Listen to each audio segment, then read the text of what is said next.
you and tell them we're Mel Martinez.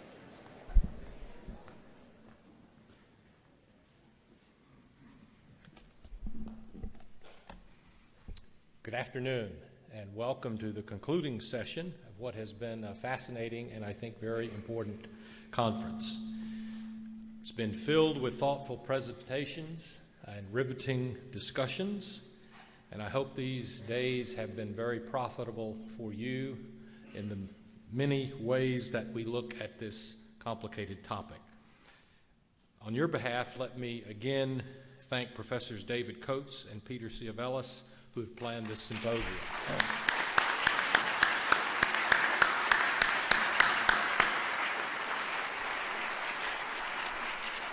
I also thank Mayor Alan Joines, who was with us yesterday for Session 4 and is with us again today.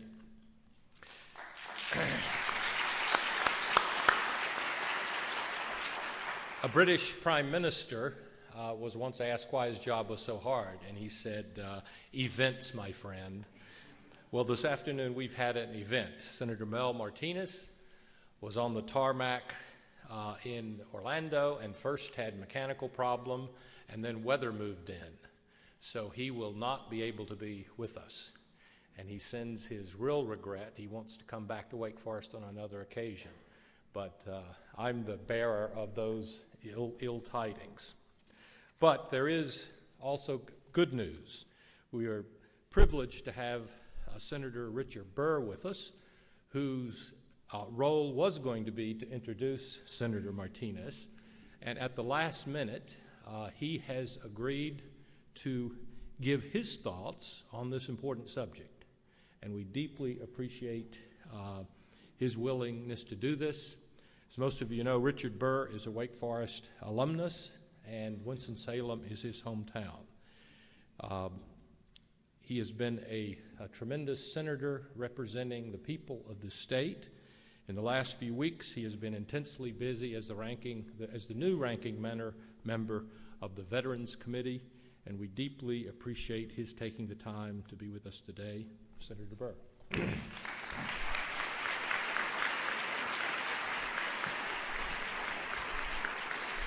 Thank you very much.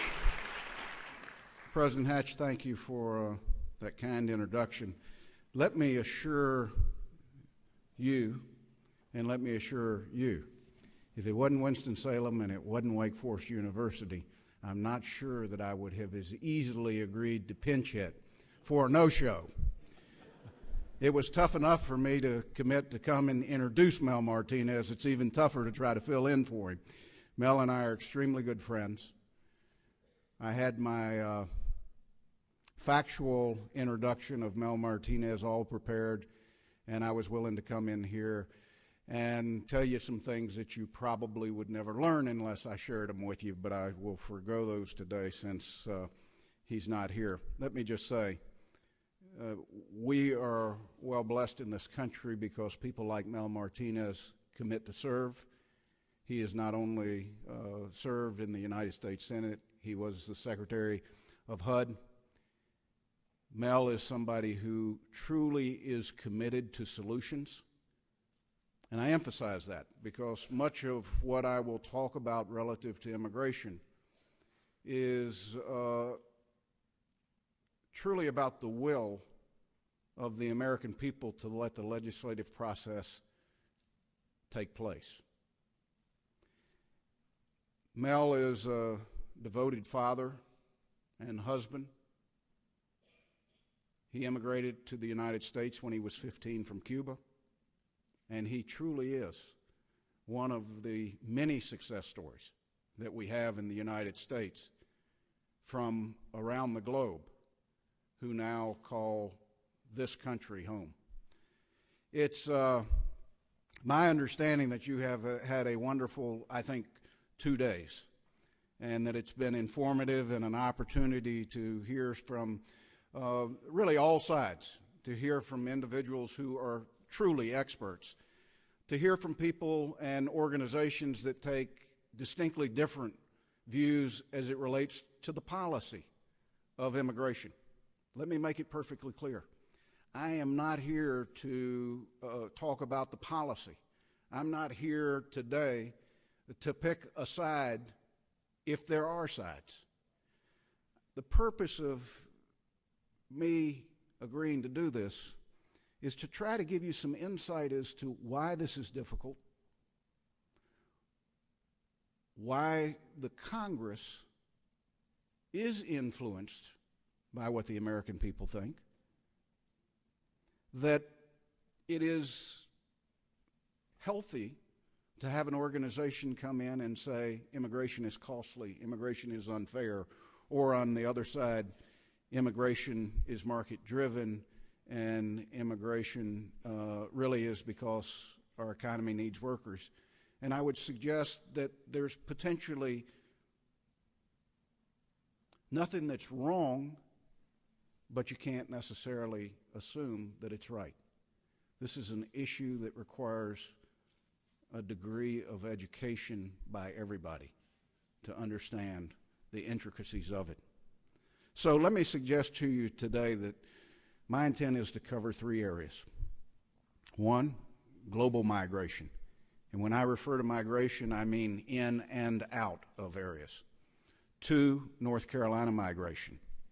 And three, why legislation stalled / what's next. Global migration is a fascinating process right now. And in large measure because globalization from an economic standpoint is touching practically every country on the globe. Global migration, though, is driven today in large measure based upon the global birth rates and how they've changed in the last 100 years.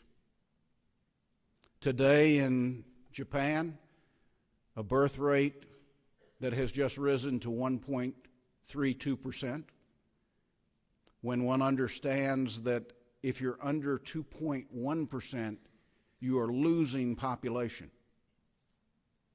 Japan now faced with the decision that if you want economic growth to continue or to maintain the level of economic growth they currently have, that means that there's a need for a migration in of a minimum of 225,000 people annually, starting next year.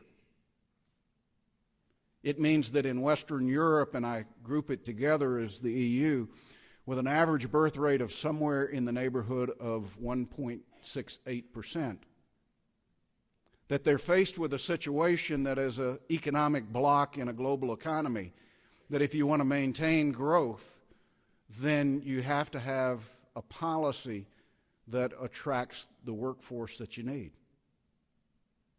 It's particularly difficult in a new entity like the European Union that has not much history in how to operate as one unit.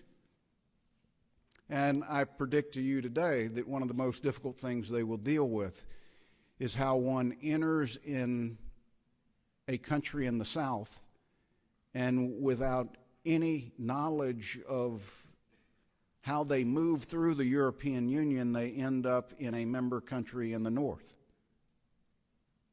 Not strange for us to understand because people enter into the United States and they easily move from state to state. But understand that there's a long history in Europe where that didn't exist. It's one thing to agree to a long-term policy when you talk about the citizens of those countries.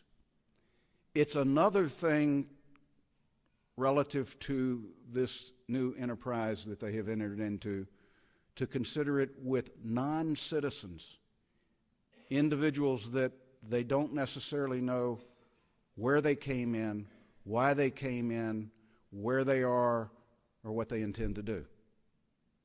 Now, the challenge is to recognize that whether it's Europe, whether it's Japan, or whether it's the United States, is that to say that migration is a function of the economy is 100% correct.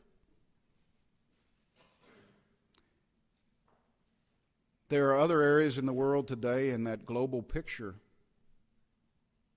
that probably will have stable or negative growth because of the inability of their governments to address migration. The top of the list is Russia. Russia today, because of the birth rate, is losing 770,000 people a year. In one of the economies that's the hottest economy in the world.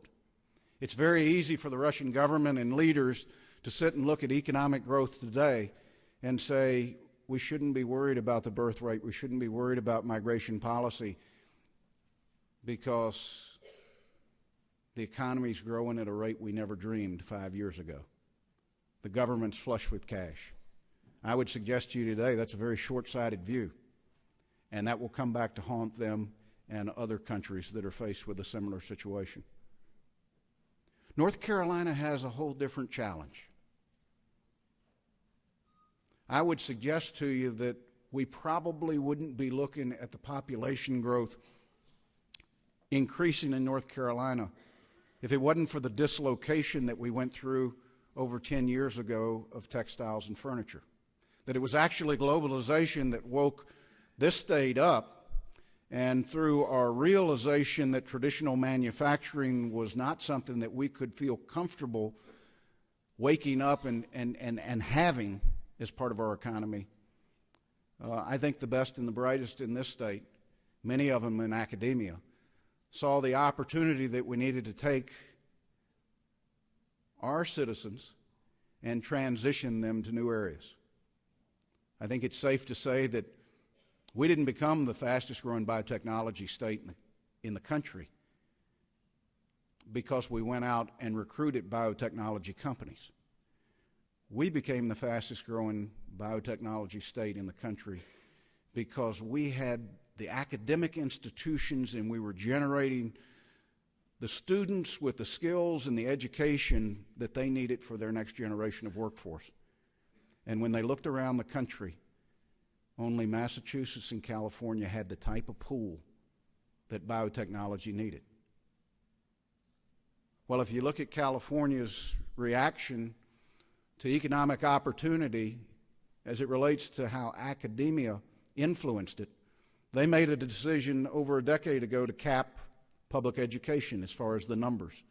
They were satisfied with the investment that they had made.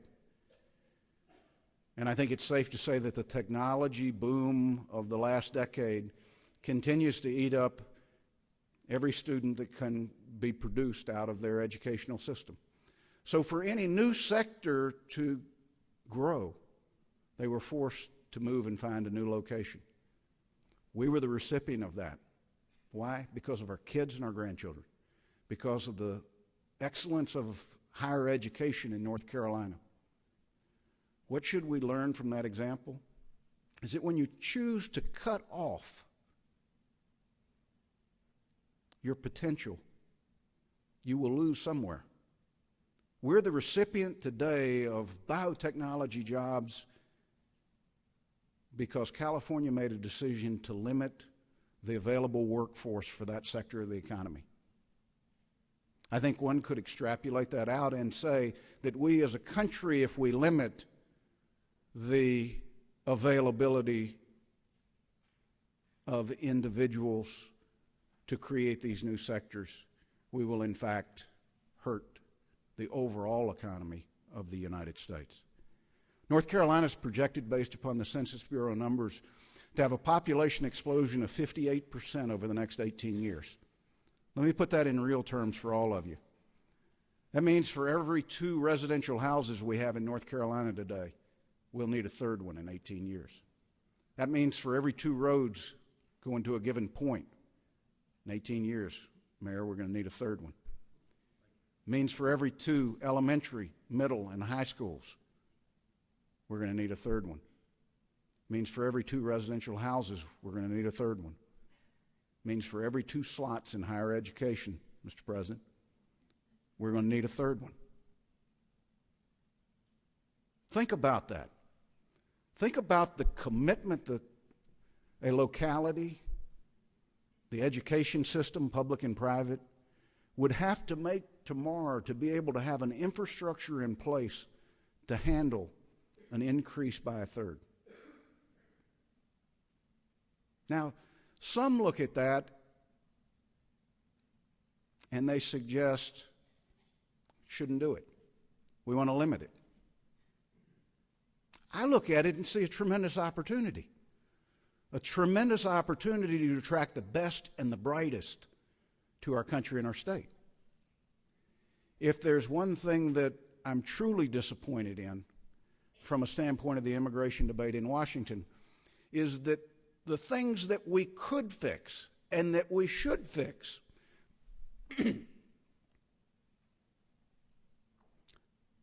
like making it understandable for a student outside the country as to how to apply to come here for an education and make it somewhat more predictable as to whether they'd qualify. Most Americans don't realize that the rules have changed gradually over the last 10 years.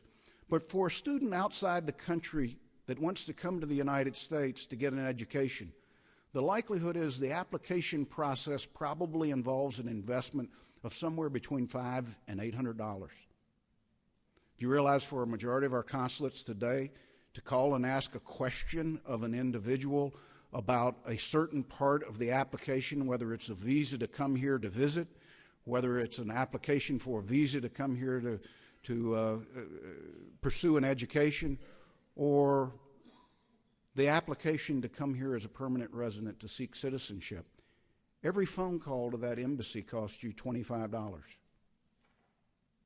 It's amazing what people will invest just to try to have the opportunity to come here. I think we can do a much better job of making it not only easier to understand, but much more predictable for the ones that choose to do it. I believe that we would make a terrible mistake if, in fact, we allowed people to go somewhere other than the United States for higher education, if, in fact, their preference is to come here.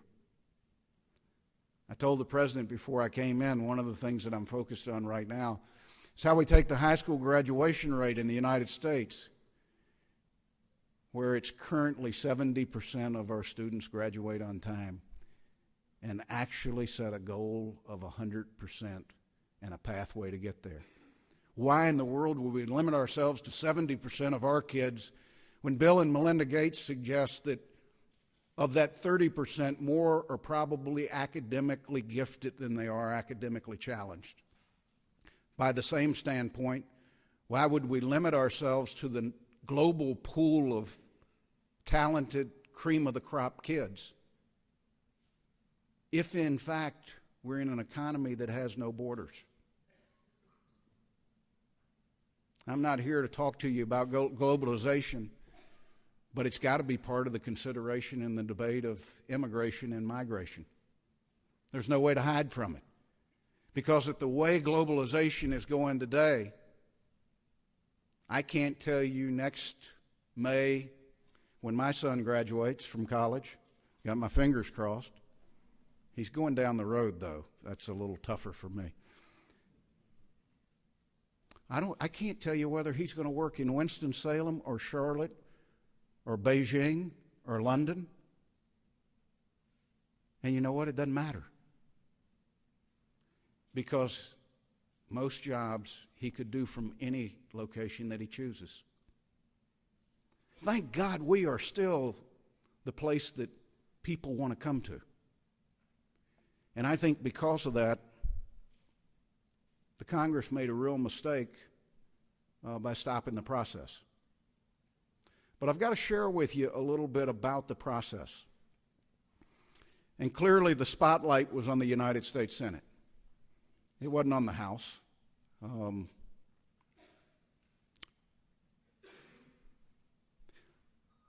The design of the Senate by our founding fathers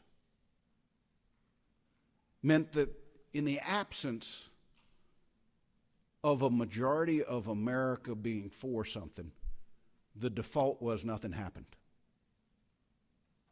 And I think it's safe to say that we went through a very stable period of time over 200 years where life didn't move that quickly. And maybe a default of nothing happens had no downside. It certainly didn't explore the upside possibilities, but it didn't have a downside. Now we're at a point where change happens so quickly. I would tell you that there's seldom an issue where there's not a tremendous downside to the default being nothing. But our system's still the same. When I go to the Senate floor and the majority leader, regardless of whether they're Republican or Democrat, wants to consider a bill, they stand up and say, I ask unanimous consent to consider, and they name the bill number. If one member of the United States Senate stands up and says, I object, 50% of the bills aren't taken up. The other 50% require a vote of the United States Senate that is at least 61 senators saying they want to move forward. And at any point in the process of consideration of a bill, one can have that type of vote. Now, in large measure, the immigration debate was failed from the start. But I think it was not only healthy for the country, I think it was the right thing to do to start the process. I think if you polled the United States Senate today, they would tell you they have no intentions in the next year and a half of touching something they perceive to be as hot as immigration. And to some degree, I can't blame them. I was hesitant about standing in front of you today and addressing immigration. So what's next? Well, I would suggest to you today it's in your hands. And I don't think I'm copping out to say that. I think it's up to you. I think it's up to the American people and what they want the Congress to do. Because I think it is as simple as what I just described, that our founding fathers envisioned that something happens if a majority of the American people are supportive, and nothing happens if, in fact, you're close to the 50-50 mark. We've learned some powerful things in the last 12 months. We've learned that the 24-hour news cycle can take something that's not an issue and make it an issue. We've learned that they can take an issue that has a set of facts that goes along with it and change, at least in people's minds, what the facts are. We've learned that unchecked, that's not necessarily in the best interest of the country. I think some look to us to be the check. Yet we're also the ones to uphold the Constitution. That little clause about free speech. And let me assure you, I will do that every day that I'm in the United States Senate, regardless of whether I like what they say or not. And it only takes one trip to a location, a country where they're not provided that privilege to understand just how valuable that is in this country. But it also means that as the world changes, as the ability to communicate becomes so direct from the outlet to a person, and it happens so abundantly in a 24-hour period, it means it demands the involvement of the American people at a level that we're not accustomed to. I'm not up here suggesting to each of you, go home and write your congressman and senator. I'm here telling you that this has to be a groundswell in this country if, in fact, the issue is to be resolved. Now, there are things Congress could do tomorrow. There are bits and pieces of the immigration bill. But most of them don't deal with the issue of those who are here currently illegally. I will tell you that that is the single toughest issue to resolve. And me personally, I am convinced today that you can't resolve it until you do the other things that are under the immigration issue, and you isolate that at the end. I remember over a year ago suggesting to the White House that the only way to tackle this issue was to separate the policy of immigration and the decision, the political decision about those who were here illegally, and that we had to handle them at a separate time. Not the way they saw it. Eventually not the way the leadership of the Senate saw it, Republican and Democrat. In hindsight, I still think I was right. But hindsight does us no good. It's the future and the opportunity that's in front of us, and it's what you have to stay focused on. It's what I have to stay focused on. There's no question in my mind that if globally the economic opportunity, growth or decrease, drives their migration, so does economic opportunity drive our migration. Clearly, we're in a situation in the United States with a 2.11% birth rate, that though we may be able to maintain economic growth this year at 3.5%, the question we have to ask now is, can we do that 5 years from now? Can we do it 10 years from now? And the answer, if it's no, then what you should be asking those elected representatives is, what are you going to do now to prepare for that? Because if they're challenged with that, they have to address immigration. It's no different than me looking at President Hatch with the understanding that there's going to be a third more slots needed in higher education. And Wake Forest is going to do their part, and Chapel Hill is going to do their part, and Duke's going to do their part. And if they don't collectively do it, we have now limited the pool that we have in the future, which will limit the economic opportunities for all of our children and our grandchildren. If Mel were here, I think he would tell you this is the most difficult issue he's ever dealt with. But I'm here, so I will tell you it's the most difficult issue that I've ever dealt with. I'm not sure that there is a clear pathway to how we end up resolving immigration. But there's no doubt in my mind that it has to be resolved.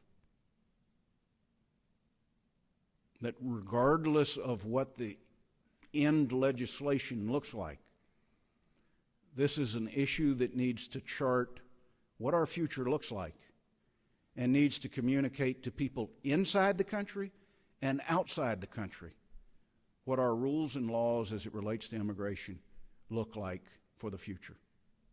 I want to share with you one last thing, if I may. It's the words of Thomas Jefferson years ago. He said, "I'm not an advocate of frequent changes in laws and constitutions, but laws and institutions must advance to keep pace with the progress of the human mind." I'm convinced that Jefferson didn't say that for his colleagues at the time. You might remember I had a distant relative that got as many votes for president as Thomas Jefferson got. Thank goodness history's shining on him a little better than it did originally. But I think Jefferson was saying to me and to Mel and to others is that you just can't look where we've been and make an assessment on that, whether that's been the last 10 years or 20 years or 30 years. And you can't look for 200 plus years. That you've got to look at the change that's happened. Global economy, What's the rest of the world doing? What are the needs that we have based upon the changes that have taken place? And you, the future Congresses of this country, have an obligation to make changes that reflect the change that has happened in society.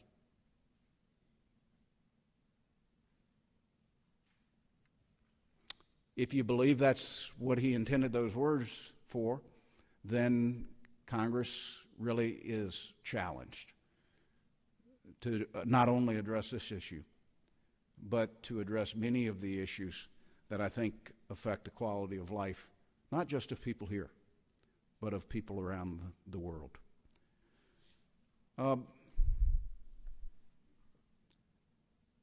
Mel came here when he was 15. I will never have Mel Martinez's perspective of what that opportunity has meant to him. But I should remember and learn from Mel Martinez that I shouldn't limit the next Mel Martinez to experience that opportunity either. Thank you very much.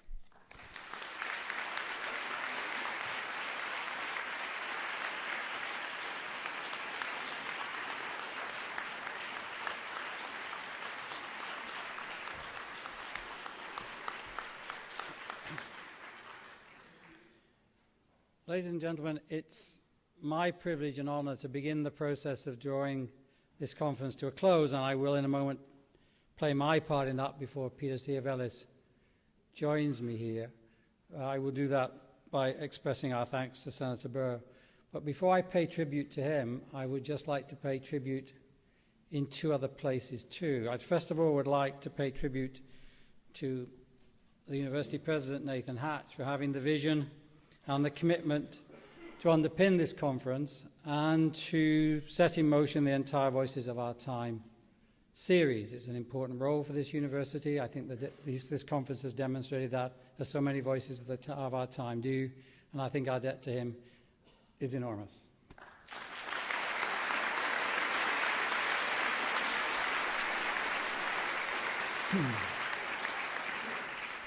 I would also like to pay tribute to you, our loyal and very talented audience in these last 2.5 days. I'd like to thank you for the quality of your questions, the seriousness of your attention, your openness to ideas that were often not comfortable to hear, and also I'd like to thank you for your stamina. You have stayed with us to the bitter end. Not that it was bitter, but it was long, was it not? But don't imagine for a second that you're going to escape, because I wanted to tell you that the audio of this conference has already been mostly posted on the website, so you can revisit it this weekend. The audit of everything but this session will be there by tonight, and the audit of this session will be up on Monday. For those of you over the age of 50 who insist on walking around with iPods, it will all be available for a download version for your iPods. Never mind. And the video will be available of the entire program by Wednesday. So please bear that in mind. But please bear in mind, too, that we owe a considerable debt to Senator Burr for his role this afternoon. And in fact, our debt to him is twofold, I think. Our debt to him is first for the quality of his remarks, but also for the very short notice with which he prepared them, which is truly incredible and impressive. You are welcome, sir, to take over any of my classes whenever you like to do so. 20 minutes? Okay, a whole course. But what was so important to us was that Senator Burr's presence with us this afternoon kept in place the broad balance that is so vital to the integrity of a conference on a topic as sensitive as this one. And it was just so immensely reassuring to me, and I'm sure to Peter and to others, to hear through a voice that we have long respected, a shared concern and willingness to discuss immigration in this wider context of changes in the global economy, of issues of skill, of a commitment to building here a future for our children and our grandchildren, of which we can be proud. So I would ask you please to join me in expressing our very great thanks to our very own Senator Burr.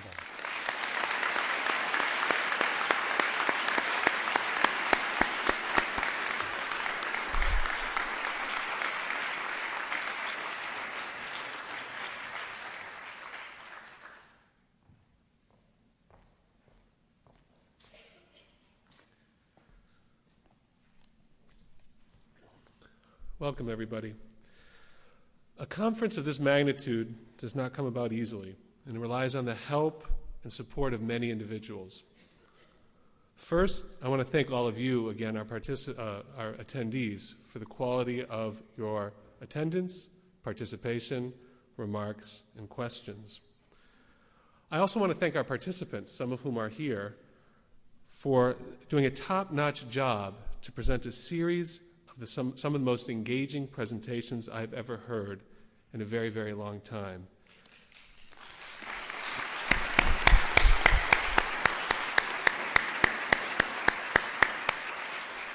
Comments on the high quality of these presentations have been universally positive, and we're very, very grateful for your presence at Wake Forest and the quality of your contribution. Thank you so much.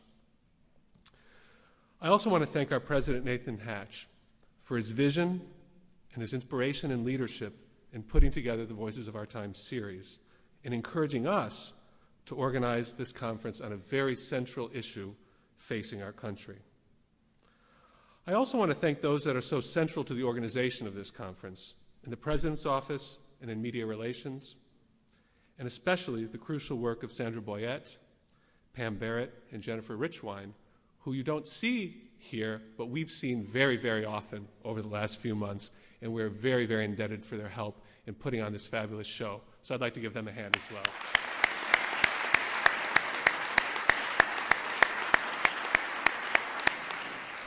Students, don't worry, I'm not going to go on thanking everybody forever. I'm almost finished. Students have also been central in shaping this event. I want to thank all of the students volunteers that are here, especially the president's aides, and a few students in particular, Ross Williford, Grace Johnson, and Tess Hetzel. So thank you very much for your help. Finally, I want to express the gratitude to my co-organizer, David Coates, for his wisdom, his support, and his friendship during the process of planning this event. It was a delight to put on this show with him. It was always easy. And for those of you who know David, you know it was always funny. And we had a lot of laughs, and I do appreciate his collaboration.